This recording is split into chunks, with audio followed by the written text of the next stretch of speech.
Before the sun rises in Bloomington Normal, there are many people already awake, because they have to be. Some carrying everything they own, some simply trying to survive another night. They are our neighbors, people whose struggles we rarely see. Families pushed out of housing, individuals escaping violence, men and women fighting battles no one notices until everything falls apart. For years, our community has stretched every resource we had. Shelters overflowing, waiting lists growing, and the gap between need and support widening. But the bridge represents something new: dignity, privacy, and stability. A place where every person has their own room, their own door, their own chance to rebuild. And behind these walls rising from the ground is more than construction. It's urgency, compassion, and a community refusing to look away. This is the bridge, and this is its story. But stories like this, they don't start with answers. They start with uncertainty, with hesitation, with perspectives that don't always align. Because when something new begins to take shape, something that asks the community to see things differently, it doesn't come without tension. It calls for empathy, for trust, and for people to be willing to step in when it might feel easier to step away. And that's where this story truly finds its footing, in the people who choose to engage rather than ignore, and who saw not just a problem, but a responsibility. And to really understand what this became, we have to go back to where it started. Before the plans were drawn, before the walls went up, before there was anything you could point to and say, this is it. Because every part of this story was shaped long before it was ever built. In conversations, in moments of uncertainty, in the quiet decisions to do something, even when the path forward wasn't clear. That's where it begins. Not the building, but the people.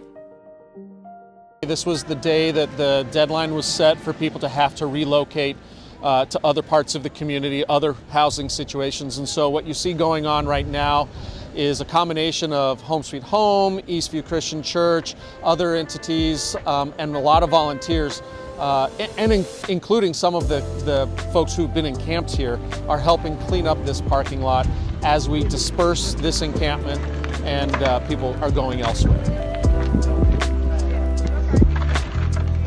So where are you headed to next? Well, I haven't gotten housing yet. I'm still waiting for that. I'm just relocating my tent right now. Oh. That's the only thing I'm doing right now. I haven't gotten housing. I'm still waiting for that. Oh, trying to get into housing, which I'm so close to being in there. For the vast majority of folks who've been camping in this parking lot, they're relocating to camp elsewhere in the community for now. Matt Burgess. I'm the CEO at Home Sweet Home Ministries. Yeah, I've been at Home Sweet Home for over 16 years. I am one of the long-term employees here. I've been the CEO for the past almost 5 years now, actually. And I think what attracted me to coming to Home Sweet Home was the combination of being a lifelong service provider. I've worked in nonprofit services my entire career, but I'd never been able to incorporate my faith into my work in those previous settings. And at Home Sweet Home, I get to integrate my whole self into the work that we do. So as a person of faith and as a person with social service experience and expertise, being able to bring all of that together to do what we do at Home Sweet Home has been a real blessing in my own life. What inspired us to develop the bridge was really the realization that our community had an unmet, unresponded to crisis of unsheltered homelessness. Neighbors in our community were very visibly stuck outside when they set up the tent encampment next door to our campus back in 2023. Prior to that, they'd kind of been scattered around the community, hidden in the woods here and there. But when they moved into the parking lot next to our campus, that's when we at Home Sweet Home woke up to the realization that, hey, this is a genuine crisis. I add my own personal touch to that is that the windows of my office look out towards that parking lot. And so every day that I would come to work, I would look out at that parking lot and I would see our neighbors who are outside. But in order for me to see that parking lot, I have to look past our big red Jesus Cares sign on the side of our building. So I look at the sign that says Jesus Cares, and a little bit farther off in the distance, I see neighbors suffering outside.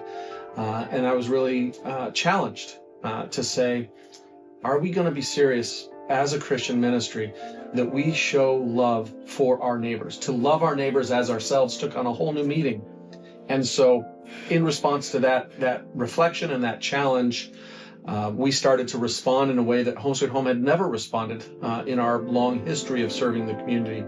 And so over the past 3 years or so, we have gone from not knowing what to do to responding and providing important assistance and survival supplies for our neighbors, and also researching long-term solutions that work to address unsheltered homelessness. And that led us to the bridge. Yeah, the bridge is a change in capacity and configuration of shelter in our community. We're more than doubling Home Sweet Home Ministries' adult shelter capacity by opening the bridge, adding 56 adult beds. So my name's Cody. I work with Home Sweet Home Ministries. I've been here for about 2 years. My role is talent acquisition coordinator. Work with all volunteers and all new staff. Project for me personally is a lot of gratitude and a lot of love. It takes a whole village of people to be able to make this happen. So it's not just us, it's all the volunteers and all the people that are helping out with it. Very, very humbled to be a part of it, if you will. For the community, I don't think we have anything like this. There's nothing like this around. So hopefully and prayerfully, this is going to help a lot of people get what they need, at least have shelter through the winter months for many more years to come. It's a big deal. Yeah. Our traditional approach to shelter has been to serve people in big combined rooms, where we call those dorms, with multiple beds in the same room. People have to get along, have to be able to manage highly social and close contexts in our traditional shelter. So the change in configuration here at the bridge is that every single person gets their own private space. Every single person at the bridge is provided with a private sleeping cabin that is their very own. They don't have to worry about being disruptive or being disturbed by other people in the shared space, in the shared dorm space. It's their own, it's their private space.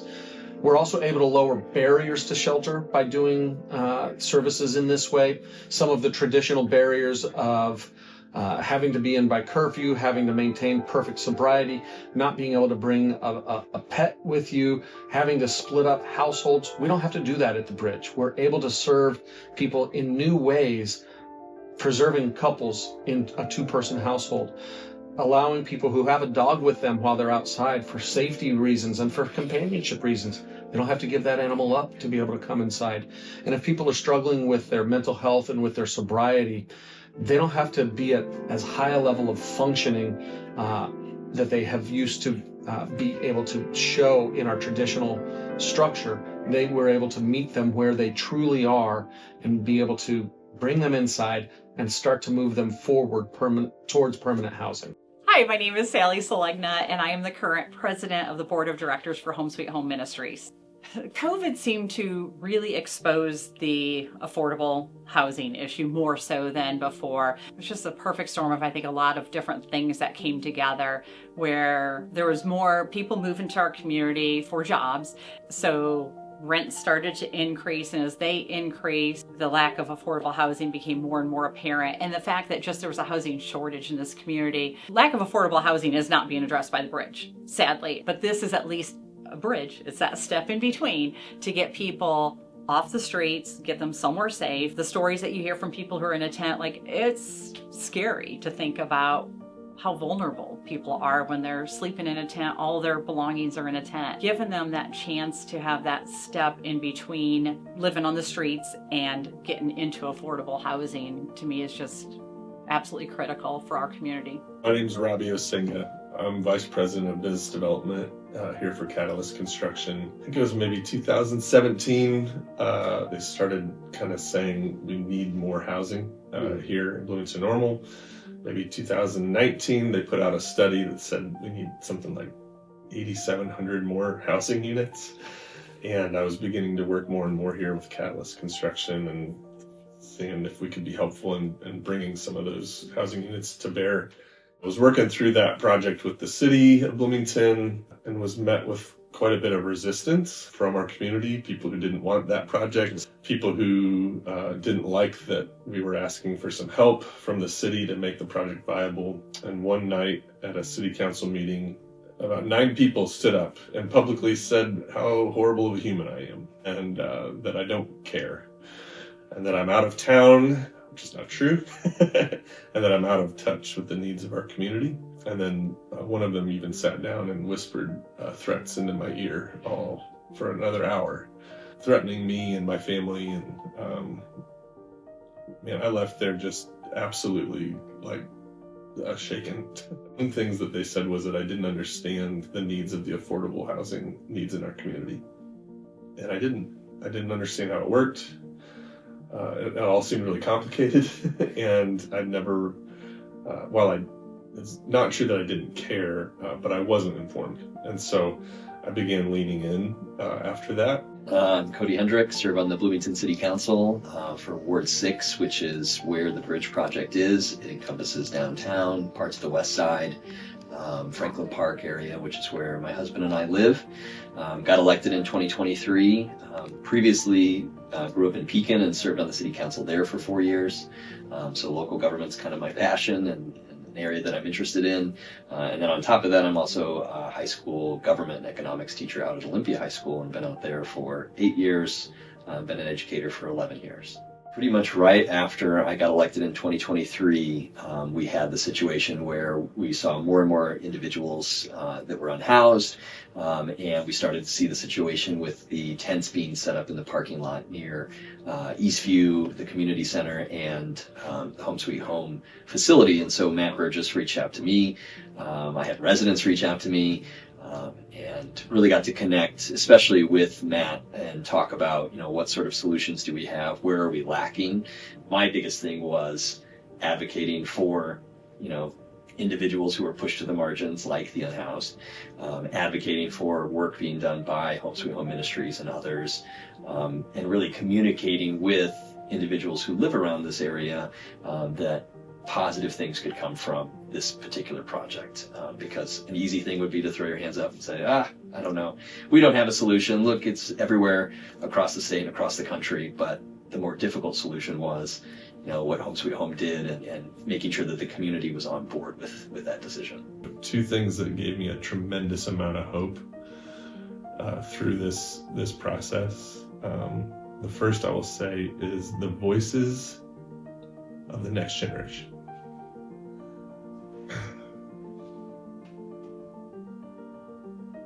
My kids and their peers starting to make their voices heard. And all they simply said was, this isn't okay. Because everyone saw it.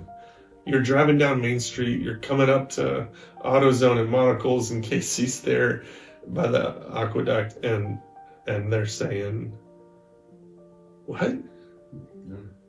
When an adolescent who doesn't have a prefrontal cortex fully formed, but who has a heart beating in their chest, looks at humanity and goes, that's the best we can do. And they ask questions, and you don't have a good answer as an adult. Because if we're not doing things that inspire and resonate in the hearts and minds of our next generation, then what are we doing? We've built the bridge specifically to serve our unsheltered neighbors. We built the bridge to help people who have been stuck outside move inside. So the most important criterion that we've used to select the people who are moving in has been, are you stuck outside? Have you tried to get help in the existing system and it just hasn't worked for you for one reason or another? Have you been unable to receive the services that are available across our community because you're stuck in survival mode? So we've looked at people who are outside, their level of vulnerability and need for support. So we look at things like physical health, mental health, substance use issues, involvement in the legal system, things that prove to be barriers to engagement in the traditional system. That's actually how we've selected the people who are moving in. We want to serve our most vulnerable and our most at-risk neighbors first here at the bridge. I hope people just see that we can all play a part. We can all be a part of a solution. Get to know the people. I volunteer and spend time getting to know people, getting to know them by name, getting to know their stories. Like, get to know people. They're people. I think some people will think like, I'm different than them. Get to know them. They're people. Something has happened. Circumstances have happened. They're down on their luck. Have compassion for people. So I hope that people see that and realize that all of us can have even small impacts to help out people get back up on their feet and see them restored. We're here to give people hope. That's the plain and simple, boiled down version of our mission statement, that we exist as a nonprofit organization, as a ministry, to help people experience a rekindling of hope in their lives. I'm Michael, and I'm a Bridge resident. I'm Amy, and I'm a Bridge resident. It's a great transition, though, because when you go from basically a dorm living to this, you have more quiet time here and can concentrate more on yourself and your goals, and the background noise isn't there. Everyone here is so helpful, and they all know our name, us by first name, we know their first name. Absolutely. It's within 20 to 30 minutes, we need something, they're right there, they're great. What does having a safe and supportive space mean to you? It means the world. Like, I've struggled to keep sober for a lot of years. I've been on 3 days, I'll have 10 months sober. It's very relaxed here, and you're not around the elements like as if you were in a dorm setting. You constantly got to smell the alcohol, and you got to be around the people who are constantly drinking and don't want to better themselves. Yes. This is a good transition to get back to a normal life. Not all people are bad. Some of us have just had a rough way. For me, example, I wasn't homeless until 2024, and then I got sick. I've never been sick a day in my life. Worked on the boats for 26 years, and ended up having a hole drilled in my head and eyes to receive injections in my neck and spine because my brain and spine are too close together. But I just want them to know that not everybody's bad that's homeless, and we're not all crooks or drunks. Right. So, my personal experience, I was very nervous the last few weeks. She had some medical issues, and I was kind of under the gun where we were, so around a lot of drinking, and actually almost slipped, but I caught myself, and it was close, it was. But I want to stay sober, and I want to keep clean. I want to keep moving forward with my life and bettering my life. Collaboration and community engagement and support of the bridge is what will make us successful. If this is left just to Home Sweet Home to do, we're not likely to see significant change. And so that formal partnership that I talked about with our nonprofit partners, that's an important piece of the puzzle. But volunteers who come in, and we've had amazing volunteers as we've built the bridge, help us with painting and cleaning and setting up furniture, moving furniture, all sorts of different things that have really helped us get the bridge built, but ongoing to be involved. Because I think when volunteers come and meet the people that we are serving, they go away from that interaction with a new understanding that when we're talking about addressing unsheltered homelessness and serving our neighbors who have been unsheltered, we're talking about each other, right? It brings a humanity back to this discussion of a problem, and that changes people's minds. It changes people's hearts. Think through, what are the best practices that we've learned in developing healthy, safe communities, and bring that down into a smaller scale. And I love that we were able to do that. I wanted everyone to have their own door and their own and to have a place that didn't look like a yard barn we picked up at Lowe's.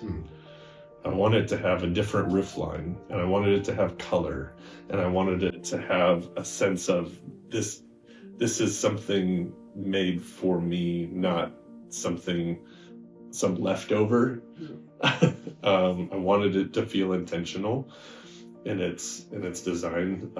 I think there's some things that we as a municipality, a state, a country, we could be more thoughtful in some of the rules we put in place to remove barriers for other things like this to be built, and I hope we can continue to be advocates for that. I think that the ribbon cutting really showed. I was way in the back and couldn't really hear a whole lot, but I was thrilled because that meant that we had so many people at the event to show that support. Like the groundbreaking day was cool.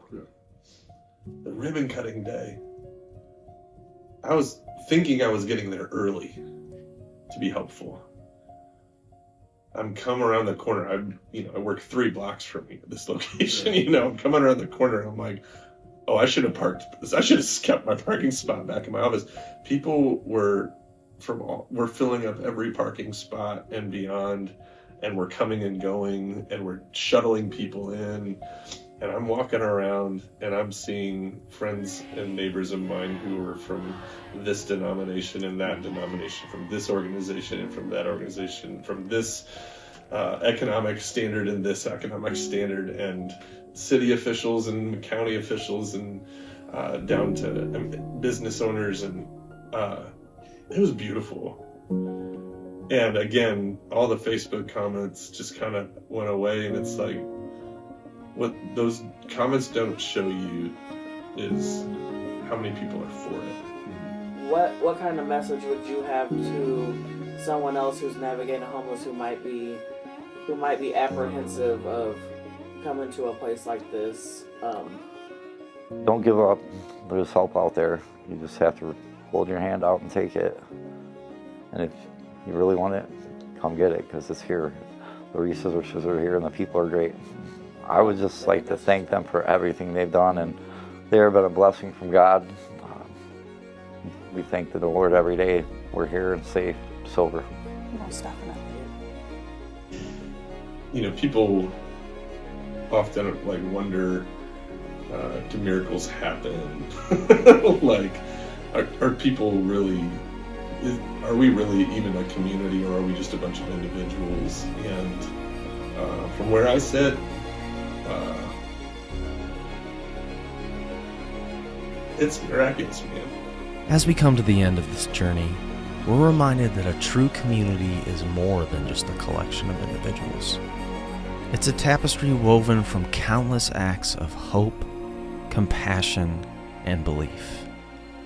If miracles happen, it's because God is working through a community willing to come together. From every challenge faced to every life transformed, we've seen that the power of a united community can light the way forward. Thank you for being a part of this story and for believing in the possibility of something greater than ourselves.